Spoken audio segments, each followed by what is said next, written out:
Today's pronunciation lesson is contrasting the sounds O and OI. First, I will use each sound in a word. Then I will put the words into a sentence so that you can hear them together with contextual clues.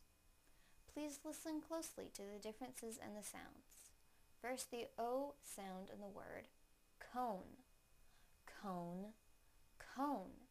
Now the OI sound in the word coin, coin, coin. Now I will use them both in a sentence. Toss the coin into the cone.